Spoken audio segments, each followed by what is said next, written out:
তিনি যাত্রীদের জিজ্ঞাসা করলেন, তোমরা কি সত্যিই পরম ব্রহ্মকে নীলাচলে দেখেছ? যাত্রীরা খুশি হয়ে বলল, হ্যাঁ দেখেছি তো। সে মনে মনে ভাবল, না, দেখেনি এরা। যদি সত্যি দেখত তাহলে এরা মোক্ষ লাভ করল না কেন? তার মনে সংশয়ের বীজ বপন হল। পেছন থেকে এক মধুর কণ্ঠস্বর ভেসে এলো, হে ব্রাহ্মণ, তুমি কোথা থেকে আসছ, আর তোমায় এত বিষণ্ণ দেখাচ্ছে কেন? তার সংশয় ক্ষণিকের জন্য দূর হল। নমস্কার বন্ধুরা, ধর্মকথার আজকের ভিডিওতে আপনাদের প্রত্যেককে স্বাগত জানাই। আজকের ভিডিওতে আপনাদের জানাবো কেন প্রভু জগন্নাথ গজবেশ ধারণ করেছিলেন। ভক্ত এবং ভগবানের এক পরম প্রেমলীলার কাহিনী। চলুন তবে শুরু করা যাক। কর্ণাটক রাজ্যে কনিয়ারি নামে একটি ছোট্ট গ্রাম, প্রকৃতির আশীর্বাদে সবুজে ভরপুর। ওই গ্রামে জনসংখ্যা কম হলেও আন্তরিকতা ও নিষ্ঠাবান মানুষে পরিপূর্ণ। এই গ্রামেই এক সহজ সরল ব্রাহ্মণ বাস করতেন। তার নাম ছিল গণপতি ভট্ট। গণপতি ভট্ট সকল শাস্ত্রের জ্ঞানী এবং সকলের প্রতি দয়ালু। তিনি ভগবান শ্রী হরির উপাসক ছিলেন, কিন্তু তিনি বৈদিক শাস্ত্রের এত বেশি অধ্যয়ন করেছিলেন যে তার ভক্তি কেবল একটি বিষয়ের মধ্যে কেন্দ্রীভূত হয়ে গেছিল। আর বিষয়টি ছিল এই রকম যে পরম ব্রহ্মের স্বরূপ হল ভগবান শ্রী গণেশের মতো, আর তাকে দর্শন করেই জীব মোক্ষ লাভ করে। এই ব্যাপারটা তার হৃদয় ও মননে পুরোপুরি গেঁথে গিয়েছিল। একদিন সে ব্রহ্মপুরাণ অধ্যয়নের সময় পুরাণে পাঠ করল যে পরম ব্রহ্ম পরমেশ্বর শ্রীক্ষেত্র নীলগিরিতে অবতীর্ণ হয়েছেন এবং যে তাকে দেখতে যায় তাকে কখনো যমলোকের দর্শন করতে হয় না, এবং তিনি তৎক্ষণাৎ মোক্ষ লাভ করেন। তখন এই বেদজ্ঞানী গণপতি ভট্টের হৃদয়ে বৈরাগ্য এলো। মোক্ষ লাভের দৃঢ় সিদ্ধান্ত নিয়ে তিনি ভাবলেন, আমার স্ত্রী, পুত্র, সংসার এই সব আমায় একদিন ছেড়ে যাবে। যতদিন এই শরীর আছে ততদিন এই সব সম্পর্ক, পরে কেউই আর কারণ নয়। লাভ কি এমন বন্ধনের? যাই ঘটুক না কেন, আমি অবশ্যই শ্রীক্ষেত্র পুরীধামে যাব এবং পরম ব্রহ্মের দর্শন করে মোক্ষ লাভ করব। এই ভেবেই গণপতি ভট্ট তার বাড়ি ছেড়ে শ্রীক্ষেত্র নীলাচল অর্থাৎ পুরীধামের দিকে রওনা দিলেন। গণপতি ভট্ট একজন সন্ন্যাসীর মতোই মোক্ষের পথে যাত্রা শুরু করেন। পথে পথে ভিক্ষা করে ক্ষুধা নিবারণ করতেন। কোনোদিন কোনো খাবার না পেলে শুকনো পাতা ও জলপান করে পেট ভরাতেন। এইভাবে মনের মধ্যে ভগবানের দর্শন করে মোক্ষ প্রাপ্তির আশায় অবশেষে গণপতি ভট্ট 18 নালায় পৌঁছান। আপনাদের বলে রাখি যে 18 নালাকে পুরীর প্রবেশদ্বার বলা হয়, এবং যখন নদিয়ার সমস্ত ভক্ত রথযাত্রার জন্য পুরীতে আসতেন তখন চৈতন্য মহাপ্রভু তাদের 2 বাহু তুলে এখানেই স্বাগত জানাতেন। বলা হয় যে যদি কেউ এই স্থান দিয়ে পুরীতে প্রবেশ করে তবে তাকে যমরাজের শাস্তি ভোগ করতে হয় না। তখন গণপতি ভট্ট পরম ভক্তি সহকারে এই স্থানে যান এবং সেখানে কিছুক্ষণ বিশ্রাম করেন। তিনি যখন সেই স্থানে ছিলেন তখন তিনি কিছু ভক্তকে পাশ দিয়ে যেতে দেখলেন। তাদের মুখে চরম সুখ ও তৃপ্তির ছাপ এবং হাতে প্রসাদের পাত্র ছিল। তাদের এত খুশি দেখে কৌতূহলবশত গণপতি ভট্ট জিজ্ঞেস করলেন, আপনারা কোথা থেকে আসছেন এবং আপনাদের এত প্রসন্নতার কারণ কি? আপনারা কি কোনো মূল্যবান জিনিস খুঁজে পেয়েছেন?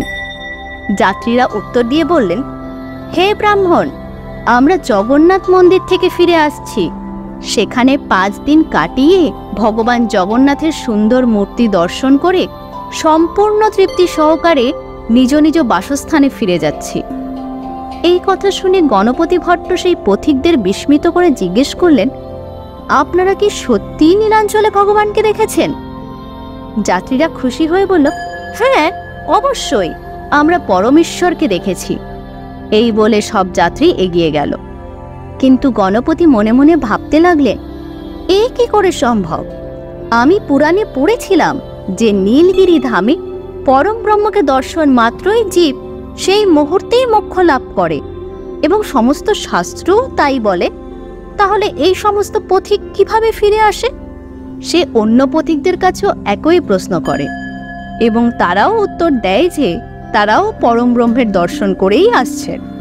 এইবার চিন্তায় পড়ে যান গণপতি, এই ভেবে যে কেউ এখানে আসলেই পরম ব্রহ্মকে দেখতে পায় কিন্তু মোক্ষ লাভ করে না, তা কিভাবে সম্ভব? সে পুরাণ পাঠ করে দেখেছে, তাতে লেখা ছিল যে পরম ব্রহ্ম পুরীতেই থাকেন। গণপতিও এখানে এসেছিলেন আশা করে যে ঈশ্বরের দর্শন করে মোক্ষ লাভ করবে, কিন্তু এখানে অন্য কথা শুনছে সে। এখানে এসে যখন মোক্ষ লাভ হলো না, তখন প্রাণ ত্যাগ করাই শ্রেয়। এমনই ভাবল গণপতি। পরক্ষণেই তার চেতনার উদয় হলো। মনে পড়ল শাস্ত্রমতে আত্মহত্যা করা উচিত নয়।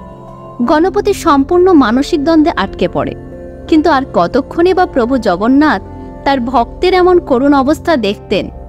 তাই তো পরম ব্রহ্ম প্রভু জগন্নাথ তার ভক্তের সন্দেহ দূর করার জন্য এক সাধারণ বৃদ্ধ ব্রাহ্মণ রূপে গণপতি ভট্টের কাছে এলেন। মধুর কণ্ঠে গণপতি ভট্টকে বললেন, হে ব্রাহ্মণ, তুমি কোথা থেকে আসছো? আর তোমায় এত বিষণ্ণ দেখাচ্ছে কেন?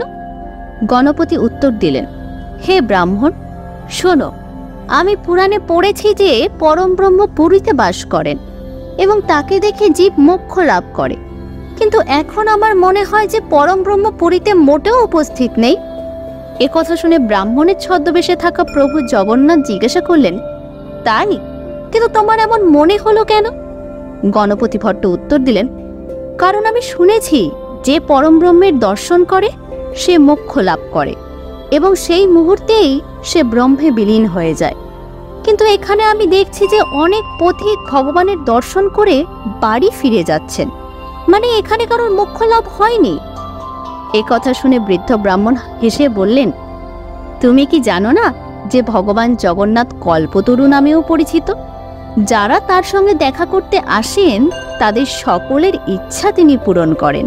তোমার যেসব ভক্তের সাথে দেখা হয়েছে তারা বাড়ি ফেরার মনস্কামনা নিয়েই এসেছিল, তারা কেউ মোক্ষ লাভের আশায় আসেনি। তাই বলি, মনে কোনো সন্দেহ রেখো না, জগন্নাথ প্রভু সবার মনস্কামনা পূর্ণ করেন। এই বলে বৃদ্ধ ব্রাহ্মণ রূপে জগন্নাথ প্রভু সেখান থেকে প্রস্থান করেন। এখন গণপতি ভট্টও কিছুটা আত্মবিশ্বাসী বোধ করতে শুরু করেন। তাই তিনি ভাবলেন যে তবে আমি নিজে গিয়েই ব্রাহ্মণের কথার সত্যতা বিচার করে আসি। এই ভেবে সে মন্দিরের দিকে রওনা দিল। কাকতালীয়ভাবে সেদিন ছিল স্নান পূর্ণিমার দিন। তাই সেই দিন ভগবান জগন্নাথ, বলদেব ও সুভদ্রা মাতাকে স্নানের জন্য স্নান বেদিতে নিয়ে আসা হয়।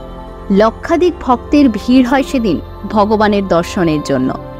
ভগবান জগন্নাথকে অনেক পুরোহিত জল দিয়ে অভিষেক করছিলেন। এমন সময় গণপতি ভট্ট ভগবান জগন্নাথ রূপের দিব্য দর্শন করেন।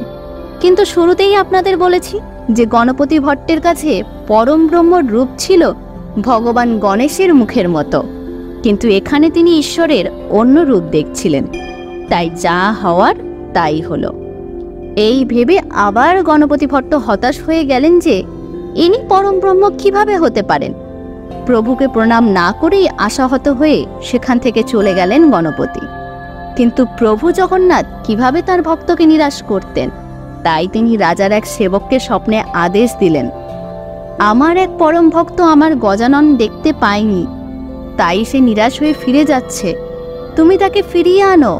প্রভু জগন্নাথের আদেশ পেয়ে সেবক গণপতি ভট্টকে খুঁজে বের করে বলেন যে, হে ব্রাহ্মণ, তুমি এত সৌভাগ্যবান যে স্বয়ং পরম ব্রহ্ম প্রভু জগন্নাথ তোমাকে ডেকেছেন। তাই তুমি আমার সাথে চলো, তুমি ভগবান জগন্নাথকে তোমার প্রিয় গজানন রূপেই দেখতে পাবে। যদিও গণপতি ভট্ট প্রথমে যেতে রাজি হননি, কিন্তু এখন রাজার প্রতিনিধি স্বয়ং তাকে নিতে এসেছে। এই ভেবে গণপতি তার সঙ্গে গেলেন। গিয়ে জগন্নাথের দর্শনও পেলেন। কিন্তু প্রভু জগন্নাথ তখন তার চিরাচরিত রূপে নয়, বরং ভক্তির ইচ্ছা অনুযায়ী রূপে দর্শন দিলেন তার পরম ভক্তকে। গণপতি প্রভুর এমন রূপ দেখে লুটিয়ে পড়লেন ভূমিতে, স্তুতি গাইলেন প্রভুর। এরপর দেহত্যাগ করলেন গণপতি ভট্ট। তার আত্মা বিলীন হল গজাননরূপী প্রভুর হৃদয় প্রকোষ্ঠে। এভাবেই মোক্ষ লাভ হল পরম ভক্ত গণপতির। এই ছিল ভক্ত ও ভগবানের মিলনের অপরূপ কাহিনী। আপনাদের কেমন লাগলো নিচে কমেন্ট করে জানাতে ভুলবেন না যেন। জয় জগন্নাথ। আজকের ভিডিও এই পর্যন্তই।